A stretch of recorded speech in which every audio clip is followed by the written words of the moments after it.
Bien, el día de hoy vamos a hablar sobre el laboratorio normal y en este video primero vamos a hablar sobre algunos valores normales, luego sobre el hepatograma, el hemograma y por último sobre el examen de orina. Entonces, primero que todo es importante conocer algunos valores normales que son de ciertas sustancias que se encuentran en la sangre, como por ejemplo la glucosa. En este caso estamos hablando de la glucemia, que sería la concentración de glucosa libre en sangre. Este valor va a ser el valor en ayuno, entonces la glucosa en sangre en ayuno normalmente tiene un valor de 70 a 110 miligramos por decilitro, pero es importante resaltar que actualmente este valor se ha bajado a 100, es decir, que va a tener un valor de 70 a 100 miligramos por decilitro. Esto es muy importante tenerlo en cuenta porque va a haber una alteración de la glucemia, por ejemplo en la diabetes o el síndrome metabólico.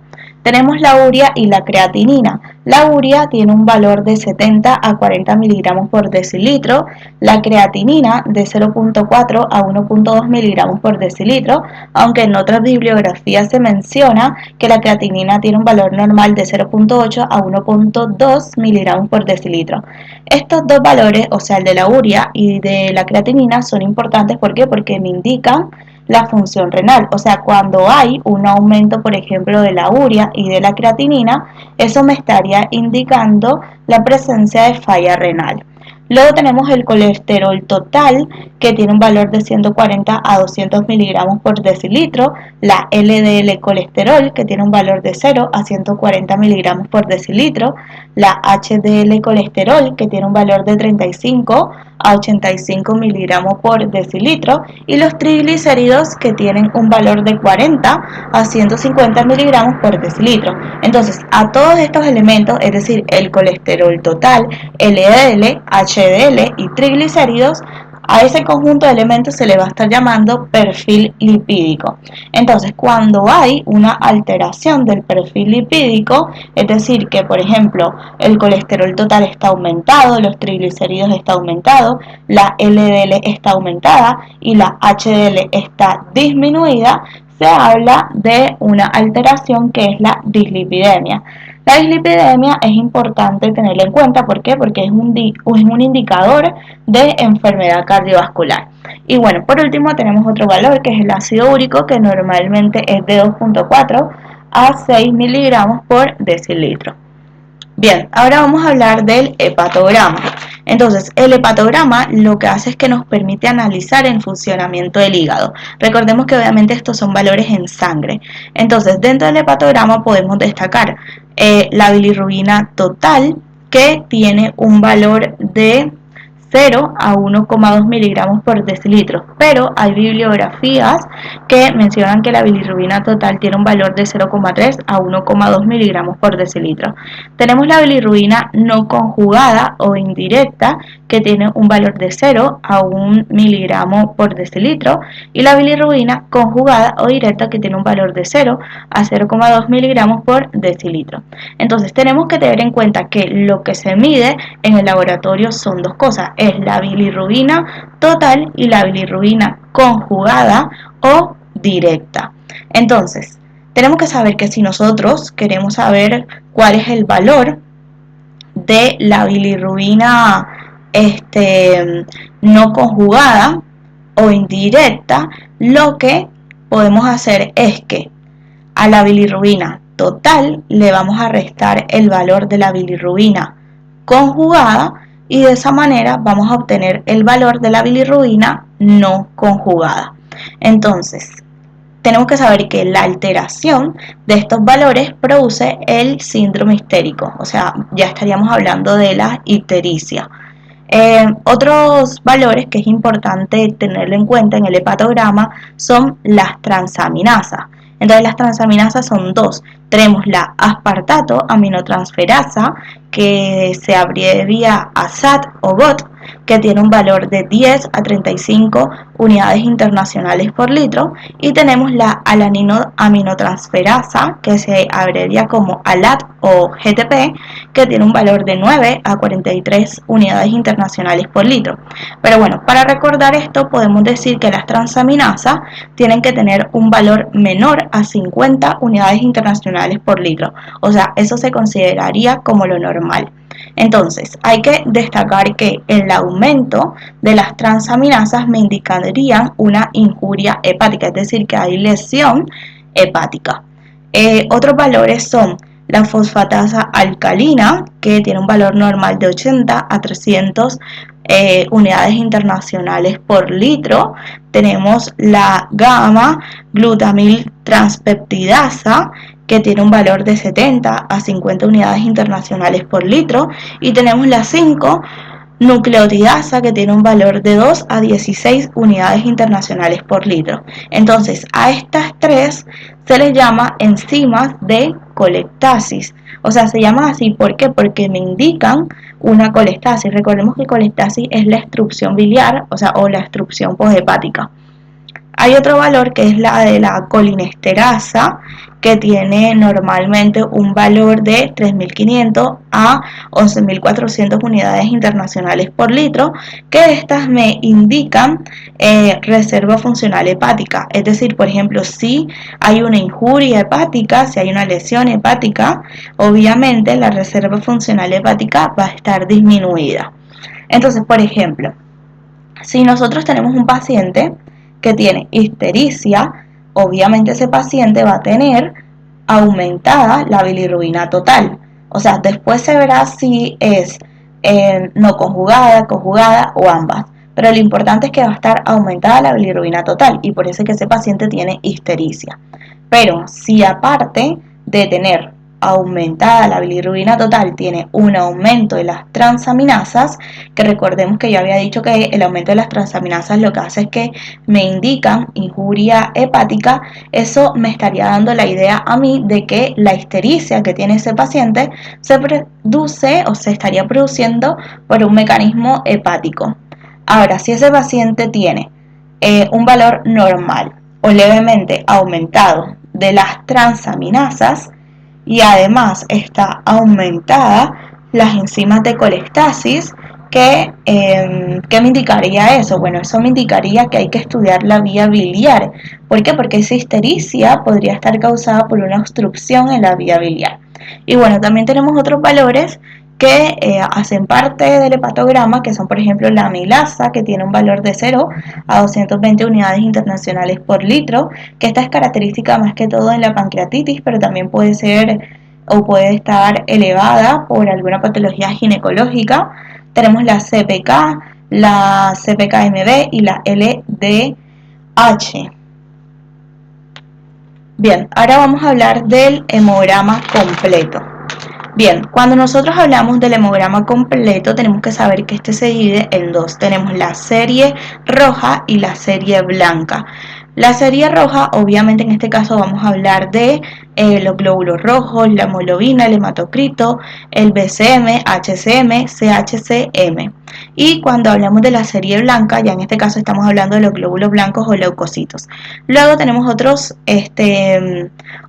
valores que debemos pedir, que son las plaquetas, o sea, el valor de la plaqueta y la velocidad de eritrosegmentación, que estos debemos pedirlos aparte. Entonces, si nosotros hablamos específicamente de la serie roja, en este caso tenemos los glóbulos rojos, eritrocitos o hematíes. Bueno, normalmente estos tienen un valor de 3.8 a 5.5 millones, pero cabe resaltar que existe una diferencia entre el hombre y la mujer. La mujer tiene menos cantidad, ¿por qué? Porque pierde hematíes y volumen de sangre por la menstruación y además tiene menos masa muscular que el hombre. Específicamente se dice que en las mujeres la cantidad de hematíes es de 4 a 5.2 millones y en el hombre de 4.5 a 5.8 millones. Luego tenemos la hemoglobina. El valor normal de la hemoglobina es de 12 a 16 gramos por ciento. Y bueno, este es útil para el estudio de las anemias. ¿Por qué? Porque cuando hay una disminución de la hemoglobina, o sea, cuando la hemoglobina tiene un valor menor a 12 gramos por ciento, podríamos decir que el paciente se encuentra anémico. Y luego tenemos que estudiar qué tipo de anemia tiene ese paciente. Y cuando estudiamos eso, tenemos que fijarnos en dos cosas, en el BCM y el HCM. Entonces, BCM significa volumen corpuscular medio, que este tiene un valor de 90 más menos 7 femtolitro. Este me indica el tamaño de los eritrocitos, o sea, el volumen corpuscular medio lo que hace es que me indica el tamaño de los eritrocitos. Entonces se va a estar llamando normocitosis cuando el BCM está normal. Eso me estaría indicando que el glóbulo rojo tiene un tamaño normal. Se va a estar llamando macrocitosis cuando el volumen corpuscular medio está aumentado. Eso quiere decir que tenemos glóbulos rojos aumentados de tamaño, o sea, glóbulos rojos grandes. Y se va a estar llamando microcitosis cuando el volumen corpuscular medio está disminuido, es decir, que los glóbulos rojos tienen tamaño pequeño. Ahora, si hablamos del HCM, HCM significa hemoglobina corpuscular media, que tiene un valor de 30 más menos 2. Entonces, esto lo que hace es que me indica la cantidad de hemoglobina que tienen en promedio los glóbulos rojos. Y bueno, recordemos que la hemoglobina es la que le da el color a los glóbulos rojos. Entonces se va a estar llamando normocromía cuando los glóbulos rojos tienen una concentración de hemoglobina normal, es decir, que tienen un color normal. Entonces, cuando eso sucede, vamos a hablar de normocromía. Luego tenemos la hipercromía, que es cuando el glóbulo rojo tiene mucho color. Eso quiere decir que la hemoglobina corpuscular media está aumentada de su valor normal. Y se habla de hipocromía cuando el glóbulo rojo tiene menos color, es decir, que tiene menos hemoglobina. Por lo tanto, podemos decir que la hemoglobina corpuscular media tiene un valor que está disminuido. Entonces, por ejemplo, tenemos una anemia, que es la anemia ferropénica, que es una anemia muy frecuente. Entonces, acá en esta anemia lo que sucede es que hay un déficit de hierro. ¿Por qué? Porque puede pasar que esa persona no lo consuma o cuando lo consume después se pierde, por ejemplo, por la vía digestiva junto con las heces. Entonces, esta es una anemia, por lo tanto, va a haber una disminución de la hemoglobina, es decir, que el valor de la hemoglobina va a ser menor a 12 miligramos por ciento. Entonces, es una anemia que es microcítica, eso quiere decir que va a estar disminuido el valor de la BCM, es decir, que los glóbulos rojos tienen un tamaño pequeño, y también va a ser hipocrómica, es decir, que el valor de HCM va a estar disminuido, es decir, que los glóbulos rojos tienen menos color, que tienen menos hemoglobina. Entonces, podríamos decir que la anemia ferropénica es una anemia microcítica hipocrómica. Y bueno, ahora tenemos otros valores que son, por ejemplo, la concentración de hemoglobina corpuscular media, que se abrevia como CHCM, que normalmente tienen un valor de 340 gramos por litro, y tenemos el hematocrito, que normalmente tiene un valor de 36 a 46%, como se observa allí en la imagen de la diapositiva. Y bueno, ahora si hablamos de la serie blanca hace referencia a los leucocitos, o sea, a los glóbulos blancos. Tenemos que tener en cuenta que el valor normal de los leucocitos es de 4.300 a 11.000. Pero hay bibliografías que dicen que el valor de los leucocitos es de 4.300 a 9.000. Entonces se va a estar llamando leucopenia cuando hay una disminución de los leucocitos, es decir, cuando hay menos de 4.000 leucocitos. Y se va a estar llamando leucocitosis cuando hay un aumento de los leucocitos. Es decir, cuando hay un valor mayor a 11.000, podríamos decir. Entonces, nosotros podríamos encontrar leucopenia, por ejemplo, en la fiebre hemorrágica argentina, y podríamos hablar de leucocitosis, o sea, podríamos encontrar leucocitosis en una neumonía neumocócica. Entonces, recordemos que los glóbulos blancos leucocitos se dividen en dos grupos. Tenemos los polimorfonucleares y los monomorfonucleares.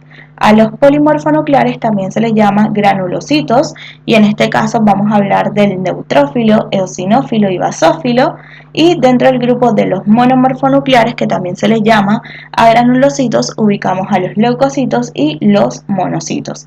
Entonces, ahora si nos fijamos específicamente en la fórmula, vamos a tener los polimorfonucleares neutrófilos, que estos se dividen en dos. Vamos a tener segmentados y encallados o no segmentados. Entonces se habla de segmentados cuando el neutrófilo está maduro, o sea, se llama segmentado porque el núcleo del polimorfonuclear es lobulado o segmentado, o sea, está formado por 3 o 4 lóbulos, y se va a estar llamando encallado o no segmentado cuando tiene el núcleo redondito, o sea, todavía no es un neutrófilo que se encuentra maduro. En general podríamos decir que, o sea, en la parte de la fórmula, el neutrófilo tiene un valor del 65%. Y son importantes, ¿por qué? Porque los neutrófilos lo que hacen es que actúan en la defensa de antígenos extracelulares, como por ejemplo las bacterias. Luego tenemos el eosinófilo y el basófilo, que tienen también un pequeño porcentaje, que actúan sobre todo o aparecen en las parasitosis y las alergias. Luego tenemos los linfocitos, que tienen un volumen medio del 25%. Ahí en la tabla dice que los linfocitos tienen un valor del 17 al 45%, pero podríamos hablar de un 25%. Y los linfocitos son importantes porque actúan en nuestro organismo para la defensa contra antígenos intracelulares, como por ejemplo virus o bacterias intracelulares. Y luego tenemos los monocitos, que tienen un valor de 2 al 8%, que cabe resaltar que los monocitos son los precursores de los macrófagos. Y bueno, como mencioné al principio, debemos pedir aparte las plaquetas y la velocidad de eritrosegmentación. Las plaquetas tienen un valor normal de 150.000 a 350.000. Entonces, se va a estar hablando de plaquetopenia cuando hay un valor menor a 150.000, o sea que faltan plaquetas, y se va a estar hablando que hay, o sea, plaquetas altas cuando hay un valor mayor a 360.000. Y bueno, luego tenemos la velocidad de eritrosegmentación, que esto es algo inespecífico. Esto puede aumentar por muchas cosas, o sea, no tiene una causa definida. Y acá lo que sucede es que un tubo de sangre se lo centrifuga a una determinada velocidad y después se observa la columna de eritrocitos que está por debajo, y por arriba pues no estaría el plasma. Entonces se mide cuántos milímetros mide esa columna de glóbulos rojos, y bueno, lo normal es que mida menos de 20 milímetros en la primera hora. Y bueno, por último vamos a hablar del análisis completo de orina, que este incluye el examen físico-químico y el examen del sedimento urinario. Dentro del grupo del examen físico-químico vamos a evaluar el color, que el color de la orina tiene que ser amarillo ámbar o ámbar, pero tenemos que tener en cuenta que el color puede ser variable, y cabe resaltar que el cambio de color de la orina no indica necesariamente la presencia de una patología. ¿Por qué? Porque por ejemplo puede haber orina roja cuando esa persona consume remolacha, puede haber también una orina rojiza o naranja por la rifampicina, que es un antibiótico que se usa en la tuberculosis o la meningitis, y también la orina puede tener color azul si se utiliza un antiséptico de la vía urinaria, que sería el azul de metileno. Se va a evaluar también el aspecto, que normalmente el aspecto debe ser claro, es decir, que la orina tiene que tener un aspecto claro siempre. Si el aspecto es turbio, esto sí es algo patológico y debemos buscar la causa. Luego tenemos la densidad, que la densidad normal de la orina es de 1015 a 1025. Y bueno, se va a estar tomando como parámetro medio la densidad del agua destilada, que es 1000. Para eso tenemos que tener en cuenta que la orina es agua con diferentes solutos adentro, y eso obviamente va a estar aumentando la densidad.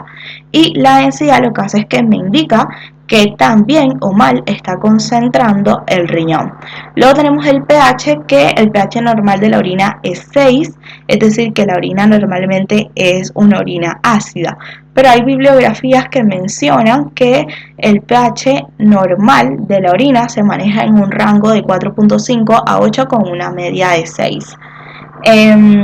Y luego tenemos otros elementos como proteínas, glucosa, cuerpo cetónico, bilirrubina, hemoglobina, que normalmente no deben observarse. Y luego tenemos la urobilina, que es positiva, o sea, es normal que se encuentre, porque recordemos que esta viene de la degradación de la bilirrubina conjugada en el intestino por parte de las bacterias que se encuentran en el intestino, que lo que hacen es que transforman la bilirrubina conjugada en urobilina.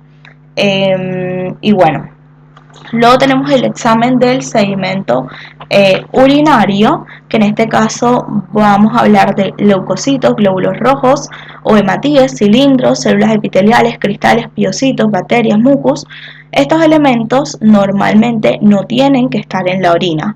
En cuanto al glóbulo rojo de hematíes, podemos destacar que podrían encontrarse, pero se consideraría normal hasta menos de 5 eritrocitos por campo de gran aumento. Y bueno, si existen algunos de estos elementos, lo que hace es que se le agrega la palabra urea. Entonces, por ejemplo, si hay leucocitos presentes, se habla de leucocituria. Si hay hematíes, se habla de hematuria. Si hay cilindros, se habla de cilindruria. Y si hay cristales, se habla de cristauria. Y bueno, para tener en cuenta, por último, si por ejemplo nosotros tenemos una paciente que tiene síntomas urinarios y cuando nosotros, por ejemplo, le hacemos el examen de orina y el examen de orina nos muestra que tiene un pH alcalino, es de 8 o 9, lo que va a pasar es que tenemos que tener en cuenta que existe un microorganismo que se llama Proteus miriabilis. Entonces, este microorganismo lo que hace es que tiene una enzima que se llama ureasa, y la ureasa lo que hace es que rompe a la urea y se genera amoníaco. El amoníaco produce orinas alcalinas y esa alcalinización de la orina predispone, o sea, en ese contexto de una infección urinaria, a la formación de litiasis. Entonces, si una paciente presenta síntomas urinarios y tiene un pH alcalino, nosotros podemos suponer que esa persona tiene Proteus miriabilis. Y bueno, eso como un dato para tenerlo en cuenta. Bueno, espero que les haya servido el video. Suscríbanse, denle like y compártenlo.